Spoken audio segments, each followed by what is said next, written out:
హరి ఓం. పరమేశ్వర స్వరూపైన సభకి నమస్కారం. ఇది ధర్మపురి క్షేత్రం.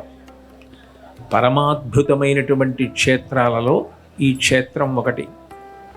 ఈ క్షేత్రానికి ప్రకృతి సహజంగా ఇవ్వబడినటువంటి గొప్ప కానుక గోదావరి నది. ఒక జీవనది పక్కనే ప్రవహిస్తూ ఉండడం అన్నది క్షేత్రం యొక్క కంఠంలో అలంకరింపబడిన గొప్ప మణిమాల. ప్రత్యేకించి మిగిలిన నదులకు గోదావరి నదికి ఒక ప్రధానమైన వ్యత్యాసాన్ని చెప్తారు. గంగానది ఉంది. గంగానది మీరు ఏ ఘాట్లో స్నానం చేసినప్పటికీ నిజానికి గంగ స్నానమే చేస్తున్నారు కాబట్టి ఒక్కటే ఫలితం వస్తుంది. కానీ మణికర్ణికా ఘట్టంలో స్నానం చేశారనుకోండి, మిగిలిన ఘట్టములలో చేసిన స్నానం కన్నా అది విశేష ఫలితాన్ని ఇస్తుంది అని సాక్షాత్ శంకర భగవత్పాదులే ప్రతిపాదించి ప్రత్యేకంగా మణికర్ణికాష్టకము అని చెప్పి ఒక అష్టకాన్ని చేశారు. అంటే అది గంగానదీ స్నానమే అయినప్పటికీ మణికర్ణికా ఘాట్లో చేసినటువంటి స్నానం అంత విశేష ఫలితాన్ని ఇస్తుంది. కానీ గోదావరి నది దగ్గరికి వచ్చేటప్పటికి మాత్రం ఒక గొప్ప విశేషాన్ని చెప్తారు. మిగిలిన నదుల విషయంలో లేని ఒక అన్వయం గోదావరికి కలిగింది. గోదావరిని మంగళోత్సంగా అన్న పేరుతో పిలుస్తారు. కారణం ఏమిటంటే గోదావరి నది పుట్టిన దగ్గర నుంచి సముద్రంలో కలిసిపోయే పర్యంతం ఎంత మేర ప్రవహిస్తోందో అంత మేర కూడా తీర ప్రాంతమంతా కూడా పవిత్రం చేస్తూ వెళ్ళిపోతూ ఉంటుంది. గోదావరి నది ఏ క్షేత్రానికి పక్కన ప్రవహిస్తోందో ఆ క్షేత్రము యొక్క వైభవము ద్విగుణీకృతమైపోతుంది. విశేషించి ఇక్కడ దక్షిణ వాహిని గోదావరి గురించి శ్రీనాథుడు ఒక మాట అంటాడు. ఆపాతాళ గభీర నీరకు సుధాహారామల ఛాయకున్ ద్వీపాలంకృతికిన్ మహేంద్రనగరీని శ్రీణికాయష్టికిన్ తాపాపాయ విధా విహర్త్రికి మహోదన్వా దృఢాలింగన వ్యాపార ప్రతిపన్న సౌఖ్యకును సాష్టాంగంబు గంగమ్మకున్ అంటాడు. నేను గోదావరి నదికి సాష్టాంగ నమస్కారం చేస్తున్నాను అన్నాడు. ఎందుకని అంటే ఆపాతాళ గభీర నీరకు గోదావరి నది ప్రవాహం ఎంత లోతుగా వెడుతుంటుంది అంటే సముద్రం ఎంత లోతుగా ఉంటుందో గోదావరి కూడా అంత లోతుగా పాతాళం వరకు ప్రవహిస్తోందా అన్నట్టుగా ప్రవహిస్తుంది. అంత లోతైనటువంటి ప్రవాహం. ఆపాతాళ గభీర నీరకు సుధాహారామల ఛాయకున్ తెల్లటి నీటితో ప్రవహిస్తూ ఉంటుంది. ఒక్కొక్క నీటికి ఒక్కొక్క శక్తి ఉంటుంది. నిజానికి నీరే ప్రాణాధారం. లింగపురాణంలో వ్యాసుల వారు సంజీవనం సమస్తస్య జగత సలిలాత్మిక భవ ఇత్యుచ్యతే మూర్తిర్భవస్య పరమాత్మనః అంటారు. నీటి రూపంలో ఉండి పరమేశ్వరుడు ప్రాణులను పోషిస్తూ ఉంటాడు. నీరే అమృత స్వరూపం. అమృతం వా ఆపహ అంటారు. నీరు అమృతం.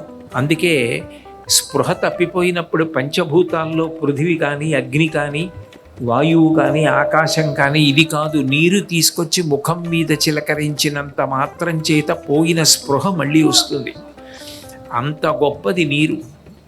సుధాహారామల ఛాయకున్ తెల్లటి రంగుతో మెరిసిపోయేటటువంటి ఆ గోదావరి జలాలు ధారణాశక్తికి ప్రతీక.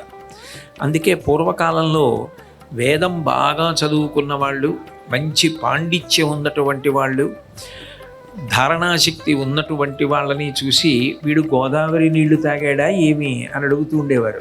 గోదావరి నీటికి జ్ఞాపక శక్తిని పెంచగలిగిన లక్షణం ఉంది అని. కాబట్టి గోదావరి నిధి గొప్పది అని. సుధాహారామల ఛాయకున్ ద్వీపాలంకృతికిన్ గోదావరి ప్రవహిస్తున్నప్పుడు మధ్య మధ్యలో ఉండేటటువంటి సైకతాలు, ఆ ద్వీపాలు అంత అందంగా ఉంటాయి. కాబట్టి ద్వీపాలంకృతికిన్ మహేంద్రనగరీని శ్రేణికా యష్టికిన్ గోదావరి నదిలో స్నానం చెయ్యడం అంటే ఎంత గొప్పది అంటే సాక్షాత్తుగా దేవేంద్రుడి యొక్క నగరమైనటువంటి అమరావతి స్వర్గలోకానికి రాజధానికి ఒక నిచ్చెన మీద మెట్లు ఎక్కి వెళ్ళిపోవాలనుకున్నవాడు ఎంత హేళగా వెళ్ళిపోతాడో, గోదావరి స్నానం చేసినవాడు, గోదావరిని గౌరవించినవాడు, గోదావరి నీటిని త్రాగినవాడు అటువంటి ఫలితాన్ని పొందుతాడు అని. మహేంద్రనగరీని శ్రేణికాయష్టికిన్ తాపాపాయ విధా విహర్త్రికి. భగవంతుడు ఏ విధంగా అయితే 3 రకములైన పాపములను పోగొడతాడో గోదావరి నది కూడా ఆధ్యాత్మిక ఆది భౌతిక ఆది దైవికములనేటటువంటి 3 తాపములను పోగొట్టగలిగిన శక్తిని తన నీటి యందు నిక్షేపించుకున్నటువంటి మహత్తరమైన ప్రవాహం. కాబట్టి తాపాపాయ విధా విహర్త్రికి మహోదన్వా దృఢాలింగన వ్యాపార ప్రతిపన్న సౌఖ్యకును సాష్టాంగంబు గంగమ్మకున్.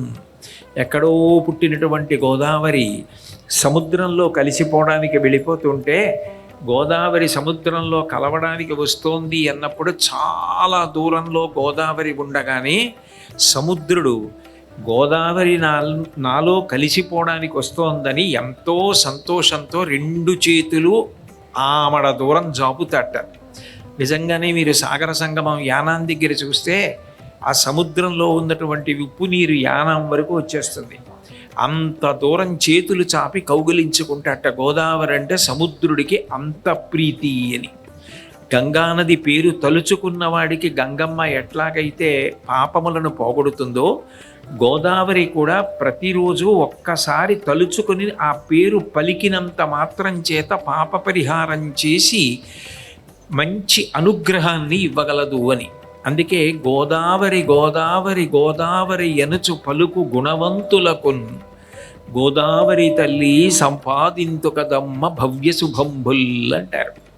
గోదావరి నది ఎంత గొప్పది అంటే గోదావరికి వెళ్ళి స్నానం చేయలేకపోతున్నాడు, కానీ గోదావరి వైభవాన్ని మనసులో స్మరించి ప్రతిరోజు గోదావరి గోదావరి గోదావరి అంటుంటాడు ఆనందంతో. మధుర పదార్థాన్ని తినేసిన వాడు తెయించినప్పుడు ఎట్లా అయితే మళ్ళీ ఆ యాలుకల వాసన వస్తుందో అట్లా ఆ గోదావరి యొక్క వైభవం మనసులో నిండిపోయిన కారణం చేత గోదావరి గోదావరి గోదావరి అని 3 మాటలు పలికినంత మాత్రం చేత గోదావరి తల్లి సంపాదింతు కదమ్మ నీవు భవ్య శుభంబుల్. ఓ గోదావరి తల్లి, నువ్వు శుభములను ఎవరైతే అలా పలుకుతున్నాడో అలా పలికినటువంటి వాడికి సంపాదించి ఇవ్వగలవు. గోదావరి గోదావరి గోదావరి అని ఎవరు పలుకుతున్నారో అటువంటి వారికి గోదావరి తల్లి సంపాదింతు కదమ్మ నీవు భవ్య శుభంబుల్. ఆ గోదావరి నది శుభములను తీసుకొచ్చి ఇస్తూ ఉంటుంది అని. శ్రీనాథుడంతటి వాడు గోదావరి గురించి మాట్లాడుతూ ఒక గొప్ప మాట అన్నాడు. అమ్మ, నేను పేరు పెట్టి పిలవనమ్మా, గోదావరి అని పిలవాలంటే నాకు కొంచెం చిన్నతనంగా ఉంది. అమ్మ ఎంత గొప్పదైనా కావచ్చు, మహాసామ్రాజ్ఞి కావచ్చు. అమ్మ దగ్గరికి వెళ్ళి అమ్మ నువ్వు ఇంత అధికారిడివి అని గౌరవంగా పిలిస్తే అమ్మకి చిన్నతనంగా ఉంటుంది. అమ్మ కడుపున పుట్టిన బిడ్డలు అమ్మని అమ్మ అని పిలిస్తేనే అమ్మ సంతోషిస్తుంది. అంతేకాని అమ్మ ఎంత పెద్ద అధికారిని కానివ్వండి, కన్న కొడుకో కన్న కూతురో అమ్మ దగ్గరికి వెళ్ళి ఏదో ఆ అధికార సంబంధమైనటువంటి పదవిని ఉద్దేశించి అటువంటి పేరుతో పిలిచారనుకోండి, ఆవిడ చిన్నబుచ్చుకుంటుంది. అదేమిట్రా అమ్మ అని పిలవకుండా అదేం పిలుపురా అంటుంది. శ్రీనాథుడు అన్నాడు, అమ్మ నిన్ను నేను గోదావరి అన్న పేరుతో పిలవను. ఎందుకనంటే అమృతమయమైన పయోధార అహరహంబు సృష్టికల జీవకోట్ల రక్షింతువీయు జనని వౌటకు ఏమి సంధియము చెప్పుమా గౌతమీ గంగ ఆలోల ఘనతరంగా అన్నాడు. ఘనమైనటువంటి కెరటములు కలిగినటువంటి ఓ గోదావరి తల్లి, నువ్వు ఈ సృష్టిలో ఉన్నటువంటి జీవ కోట్లను ఎన్నిటినో పోషిస్తున్నావు నీ నీటి చేత.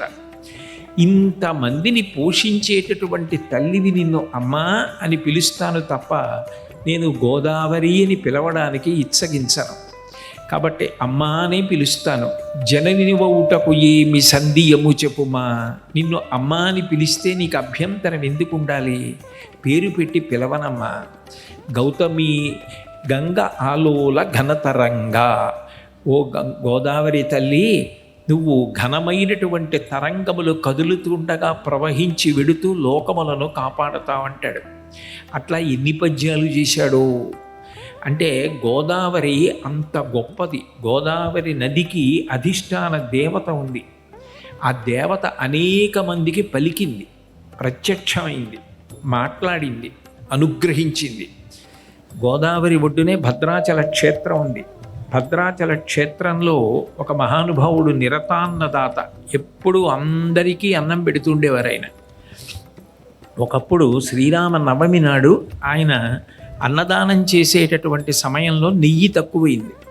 ఆయన 2 కడవలతో గోదావరి ఒడ్డుకెళ్ళి గోదావరి అధిష్టాన దేవతని ప్రార్థన చేసి, అమ్మ నాకు నెయ్యి తక్కువైంది, 2 కడవల నెయ్యి అప్పి నాకు నెయ్యి వచ్చిన తరువాత మళ్ళీ నీకు ఇచ్చేస్తానని కళ్ళు మూసుకొని ప్రార్థన చేసి గోదావరిలో దిగి గోదావరిలో 2 కడవలు ముంచారు.